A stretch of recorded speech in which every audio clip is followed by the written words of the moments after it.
is Amber Hernandez, and I will be doing the fifth principle of the 7 principles of making marriage work.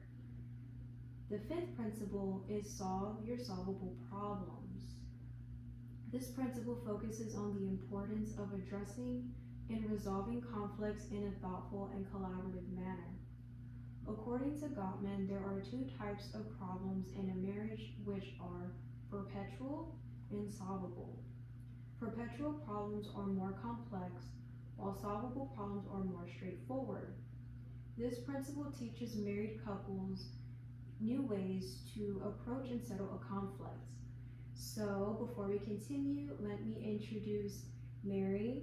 Her aliases are she and her, and Hyman, his aliases are he and him. They have been married for 28 years and still going strong.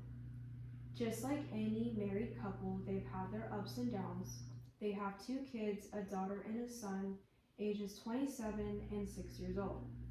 Through their journey as a couple, both Mary and Hyman have grown from teenage parents into the parents they are today. At this time, I will be demonstrating the 5th principle, solve your solvable problems, and teach how to implement these skills in their marriage. Towards the end of the session, they will be able to ask questions and address any comments or concerns they may have. We will now start with Gottman's model for overcoming solvable problems. This model consists of 5 steps.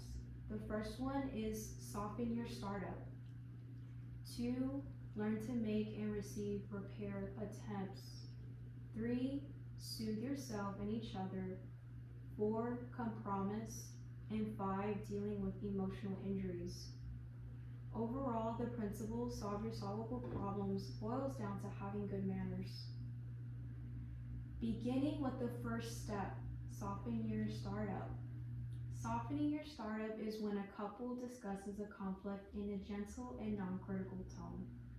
For example, a harsh startup would sound like, how come you never help me clean? Or why do you always leave your clothes on the floor?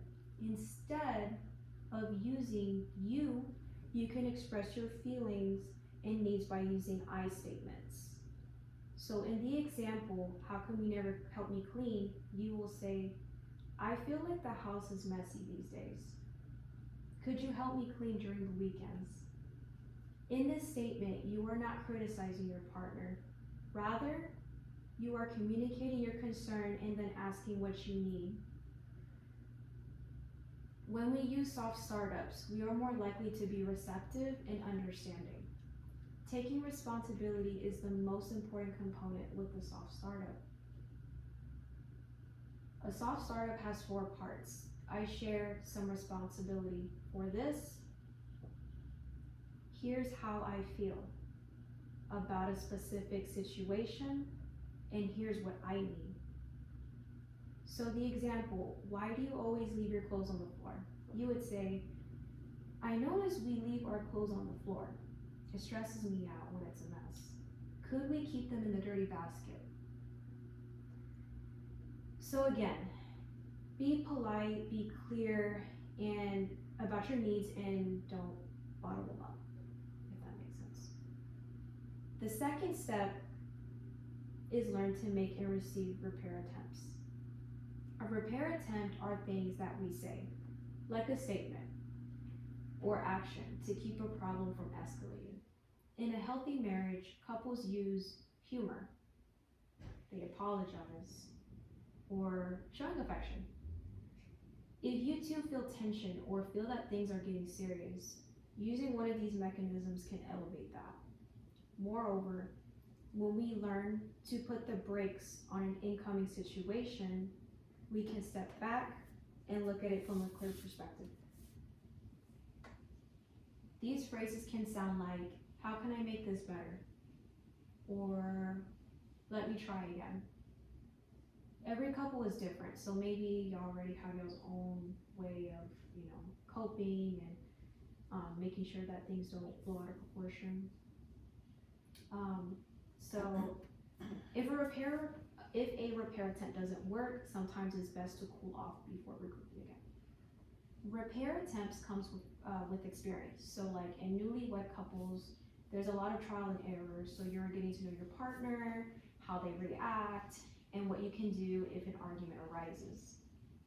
In married couples that have been together for many years, for instance, like you two, y'all have an idea of what to say or do when you feel a conflict coming. So, do y'all have any questions, comments, or not yet? Okay. So, moving on. The third step is soothe yourself. According to Gottman, he says that it is, quote, harder for a man's body to calm down after an argument than a woman's. This is known as flooding. Flooding is when a partner feels overwhelmed and stressed. During a conflict or a disagreement, the body's fight or flight response kicks into gear. So that includes like racing heart rate, dilated pupils, or holding your breath. A moment ago, I mentioned that if a repair attempt doesn't work, it's best to cool off. This is because either one or both partners are flooded. So when a person is flooded, they aren't able to understand and think rationally. So when this happens, a partner will miss that repair attempt. In order to soothe ourselves, we have to calm down first and then attempt to reconcile. Gottman utters, quote, it takes 20 minutes for the body to calm down. After soothing yourself, you are ready to soothe each other.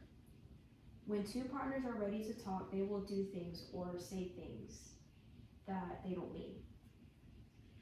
So, let's see. When two partners are ready to talk, they will do things and say things that make each other feel heard and respected. It is important that we learn to regulate our emotions because being emotionally charged can cause a marriage to fall apart. We say things we don't mean and then feel guilty afterwards. By incorporating self-soothing techniques, individuals can actively contribute to the success of this process and build a foundation for effective conflict resolution in the relationship. The fourth step is compromise. After completing the first three steps, so I discussed soften your startup, learn and receive repair attempts, and soothe yourself. Once you've gotten those down, you are ready to compromise. Compromise is about negotiating and accommodating to each other. When both partners compromise, they are open-minded to each other's perspective and views on the situation. Understanding where your partner comes from is critical because we are caught up in our own emotions. When one or both partners refuse to hear each other, it can create resentment and contempt. So to compromise, it is best to find common ground and have an agreement on how to move forward. Questions to ask and reflect is, what common goals do we have? Or how can we understand the issue as a team? The fifth and last step is dealing with emotional injuries. When we think about the past, we ruminate on the good and the bad memories. In a marital conflict, sometimes past hurts can resurface. When partners don't fully process emotional injuries, it can lead to resentment and build up over time. Gottman says, quote, it is perfectly normal to have past emotional injuries that needs to be discussed. He goes on to say, quote, the culprit is not what you were fighting for, but how you were fighting. To process an emotional injury, focus on choosing a specific incident. That's the first. Decide who will speak first and who will listen. And then once your partner is finished speaking, then they will listen and you speak vice versa. Express what you are feeling. All the negative and emotions that particular incident made you feel. Share your reality and your need. This is a good time to express your side of things and what you need out of it. Identify and explore your triggers. acknowledge your role in what happened, looking ahead and creating a constructive plan. So with practice and experience, you two will be able to thrive and cultivate a marriage with love and compassion. So, just an overview of what I discussed. The fifth principle, solve your solvable problems, is a principle that helps couples overcome conflict as a team. We talked about 5 steps, which include 1, soften your startup, 2, learn to make and receive repair attempts, 3, soothe yourself, 4, compromise, and 5, dealing with emotional injuries. At this time, do either of you have any questions, comments, or concerns with the 5th principle, solve your solvable problems? Or is there anything in particular that stood out to you?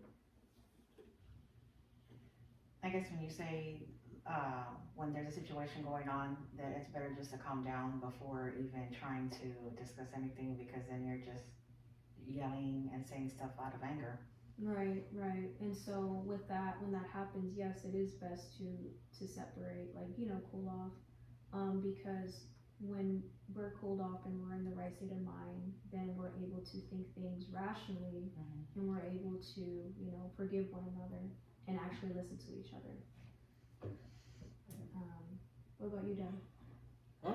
I mean, so far so good. It's been a pretty good ride. I can't say that it's been perfect, but almost 29 years that happened overnight. Right. And we've learned how to cope. Learned how to live with a lot of adversity, but yet, we've learned how to cope by ourselves because we're such a young couple. And nobody, and I think absolutely nobody, besides God, probably saw us making it to almost 30 years. It's a long time. It pays dividends to your mom. Obviously, I gotta get a little bit of the credit too, because I mean, at the end of the day, I have done my part, and I've corrected a lot of mistakes that I believe should have been corrected a long time ago.